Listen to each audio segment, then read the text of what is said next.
Hello there. One of these days I'll get a swivel chair. So a few weeks ago, Evangelion 3.0 plus 1.01 dropped on Prime Video. And for many of us in the West, it was the first chance that we got to see the conclusion of Hideaki Anno's magnum opus. And if you have no idea what that sentence means, well, this video is probably not for you, because major spoilers for Evangelion. But also, if you haven't seen Neon Genesis Evangelion, go watch it.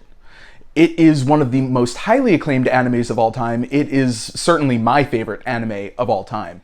It's a psychological drama disguised as an action adventure where teenage soldiers have to pilot giant robots to fight giant monsters. It's thoughtful, deep, it's full of religious iconography, Jungian archetypes. All of the characters are incredibly flawed and traumatized, but also lovable people. It's beautiful, it's terrifying, it's funny, it's deep, it's the best. It's just the best. Just go watch it, and then come back and watch this video. Cool? Alright, so now that all the noobs are gone, how about that ending, huh? In 2021, a major criticism of entertainment in general is that everything is a remake or a sequel or an adaptation or a biopic because corporate behemoth movie studios refuse to take a risk on a new idea that may or may not be profitable when there are so many old ideas that are guaranteed to turn a profit. And when Hideaki Anno announced the rebuild of Evangelion all the way back in 2006, it received similar criticism. At first glance, it seems like Anno and Gainax were bringing Eva back just to milk that cash cow for every last penny we could possibly feed it. After all, Eva has proven to be one of the most financially successful anime of all time. Don't believe me? Just check out Redbard's video about living solely off of Eva merch, and Crunchyroll's video about all the different Eva timelines. There's just so much stuff. However, by the end of the second rebuild film, Evangelion 2.0, You Cannot Advance, it became clear that Anno had returned to Eva with a true artistic purpose, and we would only comprehend what exactly that purpose is when all 4 films are complete. As you probably already know, the Rebuild series starts off almost identical to Neon Genesis Evangelion, save a few minor changes and some omissions for the sake of runtime. But as the films go on, the changes get bigger and more meaningful until the whole plot takes a huge turn into uncharted territory at the end of the second film. It's also worth noting that the original plan for the rebuilds was that all 4 films would be released over the course of 2 years. When all is said and done, that 2 years became more like 14. But I think that the time in between releases was actually a blessing. It gave fans time to absorb the material, to process and speculate and theorize, and not in the toxic MCU way, where people are irate if, some obscure character from the comics doesn't show up.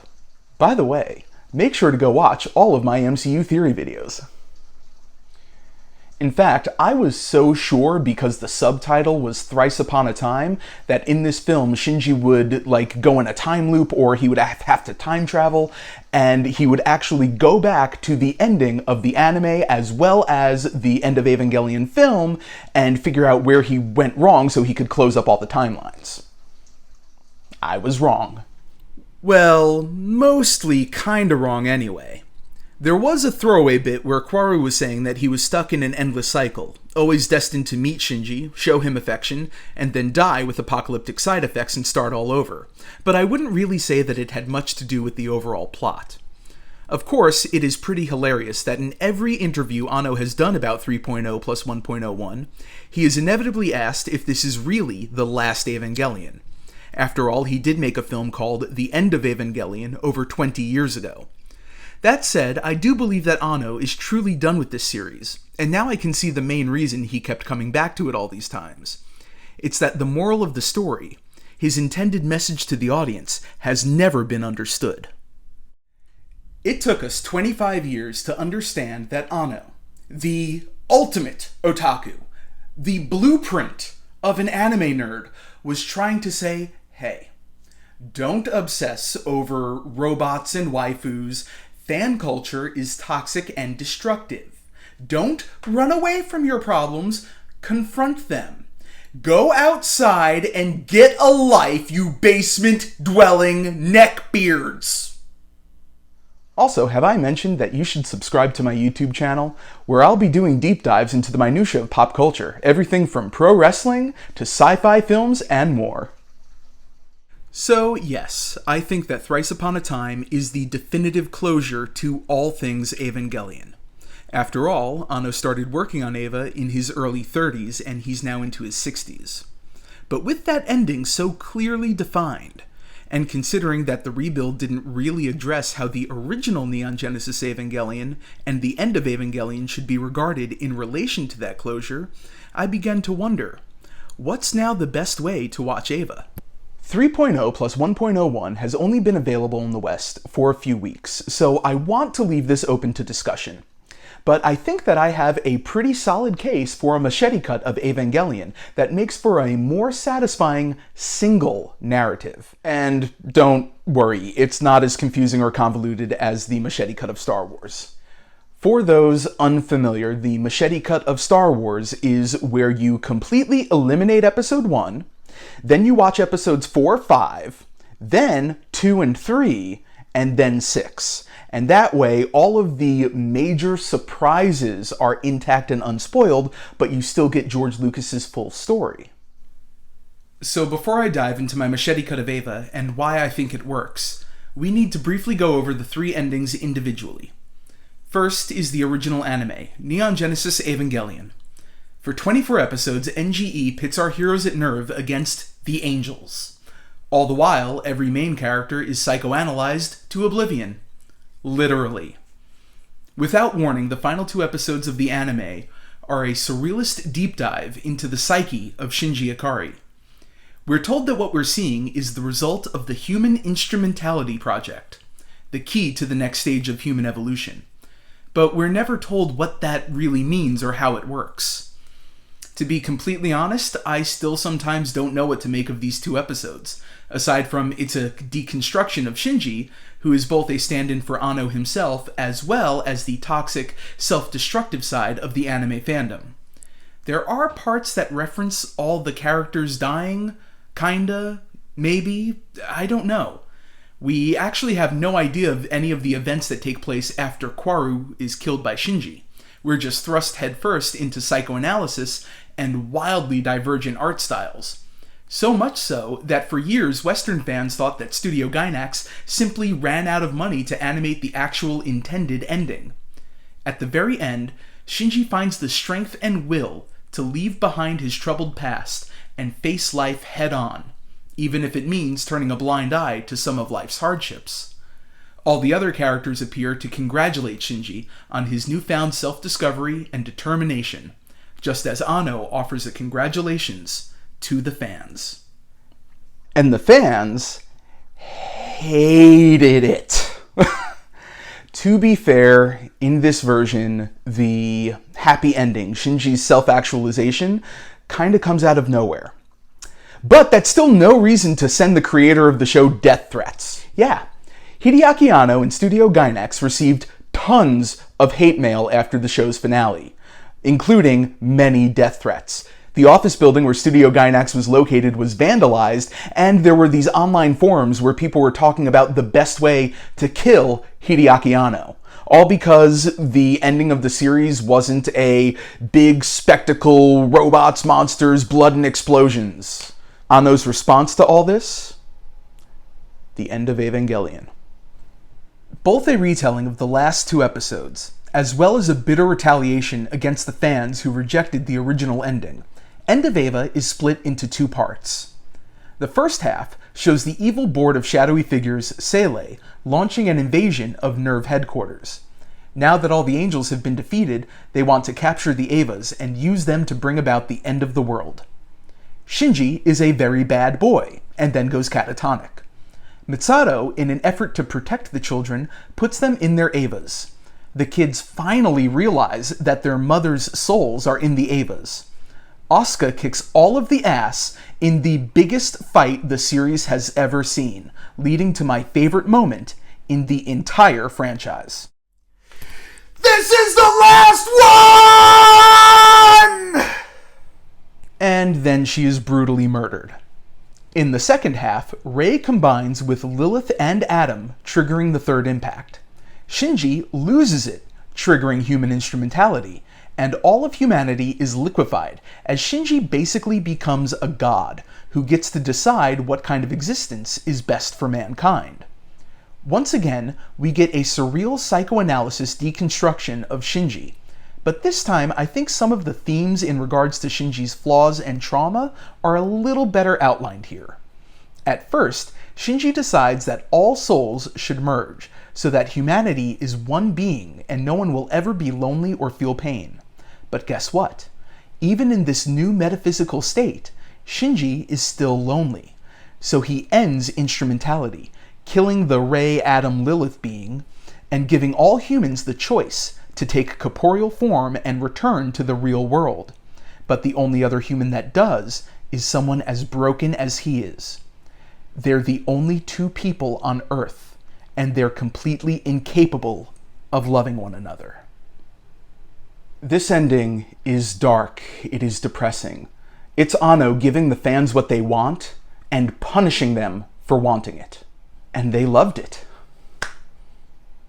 For years, this was considered the definitive ending to Neon Genesis Evangelion, completely replacing episodes 25 and 26. To round out some of the character arcs, director's cuts were released of episodes 21 through 24, with added scenes that could also be found in the film Evangelion Death and Rebirth, which was basically like a recap montage of episodes 1 through 24. In fact, when I was first introduced to Evangelion, this was how we watched it. My buddy Chuck sat me down one night, our freshman year of college. We watched episodes 1 through 20 on one DVD box set. Then we switched to another DVD set to watch episodes 21 through 24. And then I think he had the End of Evangelion on like a bootleg MP4 disc or something. After our 13 some odd hour marathon, I knew that as much as I loved what I had just watched, that I didn't really understand it. So I begged Chuck to lend me the last disc of his DVD box set, which he did, but he also assured me that the last two episodes were not good. In truth, it did take me quite some time to really wrap my head around Evangelion, but if you know me, you know that I like my fandoms that come with homework, and boy was there a lot of homework. One of the things I love about Evangelion is how many different levels it operates on. Like, you know, at the surface level, you do have just the Nerve versus the angels, good versus evil narrative. But then you dig a little deeper and you have all this religious symbolism and all the apocalyptic stuff, which, to be honest, when I was 18 years old, was exactly what drew me to the series. Then you dig a little deeper and you have all of this intense psychological study of these incredibly flawed but wonderful characters. But then you dig a little deeper and you have the meta-narratives. You have Anno's battle with depression, as well as his critique of toxic fan culture, which 25 years later, we in the West are just beginning to understand. And that brings us to the rebuilds. If I have any critique of the rebuilds, it's that all of the action scenes are kinda inconsequential. Don't get me wrong, they're beautiful. They're just not connected to the emotional through line of the series, which is the way more interesting part to me. The first film is pretty much a straightforward retelling of the first 6 episodes, with some minor changes. The second film is where things really start to veer away from the plot that we're used to. A new character, Mari, is introduced to the story, and things really go nuts when Shinji starts the third impact, aka the apocalypse, way before it happens in the other versions. In the third film, Shinji wakes up to find that 14 years have passed. He's basically destroyed most of the world, and he and the other Eva pilots are cursed to be perpetually 14 years old. The first time I watched Evangelion 3.0, You Cannot Redo, I thought it was the most depressing 97 minutes of my life. Shinji is lost. He has no idea who to trust or what he is supposed to do, and he cannot accept the pain and misery that he has caused in the world. At the start of Thrice Upon a Time, Shinji seems catatonic, similar to how he spent the first half of End of Evangelion. In the second act, Shinji doesn't overcome or escape his troubled past. He accepts it and begins to move on. And the thing that truly sets the rebuilds apart from all the other versions of Eva is that Shinji finally confronts his father, Gendo. And although this begins as an epic mech versus mech fight, the ultimate resolution is that these two characters have an honest discussion about their trauma, and then go their separate ways in peace. Then, in a beautiful reversal of episode 26 of NGE, Shinji helps the other Eva pilots with their trauma so that they can move on. And he uses human instrumentality, which in this version for some reason is like going into a negative dimension, to create a world without Evangelion. The final scene depicts several of the characters in their new lives, older and moving on, the world restored, while Shinji and Mari meet up for a date, and we actually get to see Shinji flirt. And although that might seem like a minor thing, Shinji flirting is a true statement of how much he has grown. Prior to this moment, his defining characteristic was that he was emotionally crippled. Around the time that 3.33 came out, I remember seeing a lot of fan theories online about ways that you could insert episode 25 and 26 of the original anime into the End of Evangelion film to get a more well-rounded understanding of Shinji's psyche. But that way we're still left with the depressing ending, which was not Anno's original intent. Now, the rebuilds give us an ending that, even though it might not be the most satisfying for fans, it is still the best outcome for all of the main characters. And it delivers on Anno's true message of self-actualization. On the other hand, with the rebuilds, we do lose a lot of great character development because these films operate from an assumption that the audience is already familiar with the other versions. So here's my idea for a Machete Cut of Evangelion. It's pretty straightforward. First, we're going to watch episodes 1 through 23 of the original Neon Genesis Evangelion. I don't think it's necessary to watch the Director's Cuts episodes of 21 through 23 because the additions in those episodes really only have an impact on the End of Eva film. Then we're skipping episode 24 and going straight to 25 and 26. This way, we haven't yet met Kwaru, but we get a psychoanalysis of Shinji and we're aware that something is happening to him involving human instrumentality. Then we pick back up with Evangelion 3.33, which begins with Shinji and Unit 1 being taken out of stasis. So we're saying that episodes 25 and 26 were taking place in Shinji's mind while he was trapped in Unit 1 for 14 years after causing the third impact. This way, when Shinji meets Kwaru later in the film, it's the first time they're meeting, and Shinji isn't going to react like, "Oh hey, look, it's that guy that I killed that time."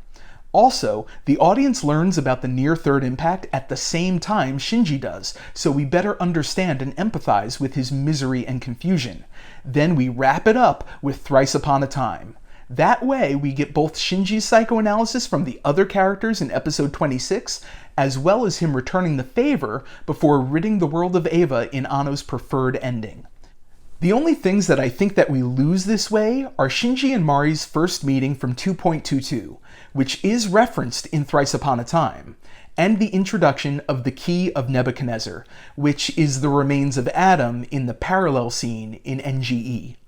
Unfortunately, it does also mean that we completely remove the End of Evangelion, which, although it is essentially a bitter clapback at the fandom, it is still a cinematic fucking masterpiece. So what do you think? Does this version leave anything pivotal out? Or could this be the Evangelion that is closest to Anno's original wish for the series? Feel free to let me know in the comments. Please like and subscribe. And for the New Proletariat Theater, I'm Alex saying it's nerve or nothing.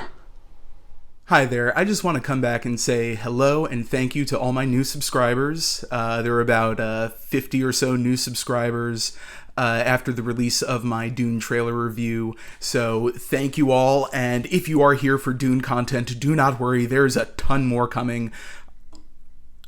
I have a lot of things to say about Dune. Also, if you're an Evangelion fan and that's what brought you to this channel, please let me know because I do have some more Evangelion tidbits I'd like to get out there as well.